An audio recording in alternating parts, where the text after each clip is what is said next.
अपनी मंजिल तक पहुंचने के लिए हम सबको रास्ता तय करना होता है और सफ़र के बाद मिलने वाली मंजिल अगर हमारी मनचाही हो तो उसकी बात ही कुछ और है। और क्या होगा अगर सफ़र खत्म ही ना हो? क्या होगा अगर रास्ता अनंत हो? क्या होगा अगर आप उस रोड पर निकल पड़े हो जो रास्ता आपकी मौत की ओर ले जाता हो? हम चलते हैं ना खत्म होने वाली सड़क की तरफ। तो hello my lovely people, I hope आप लोग बहुत अच्छे हैं। मेरी स्टोरी इतनी पसंद कर रहे हैं, इसके लिए थैंक यू सो मच। अगर आप नए हैं तो जल्दी से चैनल को सब्सक्राइब कर दीजिए, लाइक कीजिए, स्टोरी पसंद आए तो शेयर कीजिए। चलिए सुनते हैं इस मज़ेदार कहानी को। विनय और उसके 7 दोस्त अमीर बाप के बिगड़े हुए लड़के थे। उन्हें ना गरीबों की परवाह थी और ना ही फिक्र। उनका जो मन करता था वह करते थे। उनका कोई कुछ बिगाड़ने वाला नहीं था। लेकिन कभी न कभी ऊंट पहाड़ के नीचे आता जरूर है, कभी जल्दी तो कभी देर से। एक दिन रात में विनय और उसके 7 दोस्त पास के ही एक गांव में चले गए। गांव में गरीबों के पास अपने मुर्दों को गाड़ने की जगह भी नहीं थी, इसलिए उन्हें गांव के सड़क के किनारे गाड़ दिया जाता था। इसी सड़क के किनारे एक बोर्ड पर लिखा हुआ था कि हमें आराम से सोने दें, हम आपको आराम से सोने देंगे। जब विनय और उसके 7 दोस्त वहां पहुंचे तो सबसे पहले उन्होंने वो बोर्ड निकाल फेंका और फिर जिंदा इंसानों की इज्जत ना करने वाले इन लफंगों के एकजुट ने मुर्दे के साथ भी यही सलूक शुरू कर दिया। कोई कब्र पर रुके फूलों को फेंकने लगा तो कोई कब्र पर बैठकर शराब पीने लगा। कोई कब्र पर रखे पत्थर को फेंकता तो किसी को कब्र पर पेशाब करने का आइडिया आया। जब इन गिरी हुई हरकतों से इनका मन भर गया तो वह आगे बढ़ गए। अभी तक जो हुआ वह विनय और उनके दोस्तों ने किया, पर अब किसी और की बारी थी। तो इस स्टोरी का नाम है मुर्दों का रास्ता। जल्दी से चैनल सब्सक्राइब कर दीजिए। चलिए आगे की कहानी सुनते हैं। सारे दोस्त उसी रास्ते पर आगे बढ़ते जा रहे थे।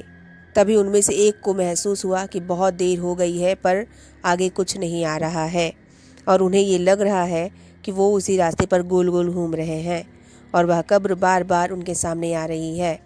तभी उनमें से एक बोला, दोस्त यार विनय, तुझे ये नहीं लगता कि हम यहाँ पहले भी गुजर चुके हैं? विनय, क्या बकवास करता है, लगता है तुझे चढ़ गई है। 2-3 घंटे और चलने के बाद दोस्त की नज़र उसकी घड़ी पर जाती है। उसकी घड़ी पर 7 बज रहे हैं और यह शाम के 7 बज तो नहीं रहे, मतलब यह सुबह के 7 बज रहे हैं। और अब तो सब इस बात को समझ जाते हैं कि ना तो ये रोड खत्म हो रहा है और ना ही ये रात। वो रास्ते पर थके हारे चल रहे थे, चले जा रहे थे, चले जा रहे थे। तभी उनके सामने एक चुड़ैल आकर खड़ी हो गई।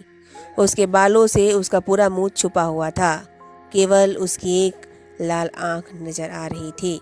इससे पहले वो डर के मारे भागते, वो बोली। चुड़ैल ने कहा, हमने कहा था ना कि हमें सोने दो, कहा था ना हमने। ये कहते हुए उसने अपने हाथ में रखा एक भाला सारे दोस्तों की तरफ फेंका और उनमें से एक के सीने में आकर लगा और उसकी मौत हो गई। घर से 8 निकले थे, अब वो केवल 7 बचे। वह वहां से भागने लगे, तभी उनके सामने एक पिशाच आकर खड़ा हो गया। उसके चेहरे पर ना तो कान था ना ही नाक, उसकी एक आंख थी और एक मुंह था। तभी वह पिशाच बोला, हमने कहा था ना कि हमें सोने दो, कहा था ना। तभी वह पिशाच अपने दोनों हाथ ऊपर किए और देखते ही देखते उसके आसपास के पेड़ उखाड़ने लगे और वह पेड़ आकर उन दोस्तों के ऊपर गिरे।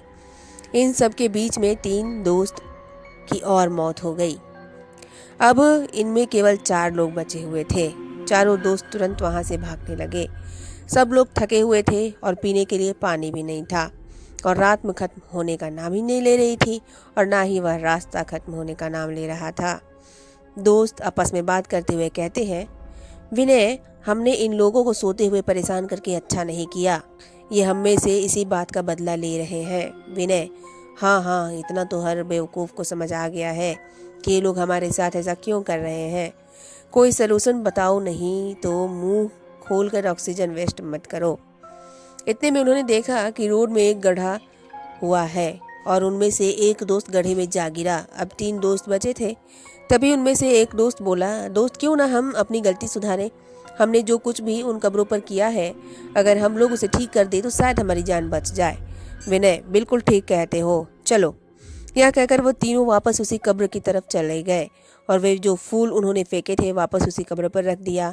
जो पत्थर उन्होंने फेंके थे वापस वहाँ पर लगा दिया। जो शराब की बोतल कब्र पर रखी थी वह वहाँ से हटा दिया, और जिस कब्र पर पेशाब की थी उसे भी उन्होंने साफ कर दिया। वो ये सब कर ही रहे थे, तभी आसमान से एक चुड़ैल उड़ती हुई आई और एक को ले गई। अब दो ही बचे थे। दोस्त, अब हम क्या करें? विनय, हमने तो सब कुछ सुधार दिया, तभी कुछ नहीं फर्क पड़ रहा।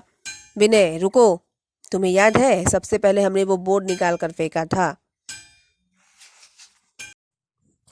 दोस्त, हाँ हाँ, बिल्कुल ठीक कह रहे हो, आओ उसे ठीक करके वापस लगा दिया जाए।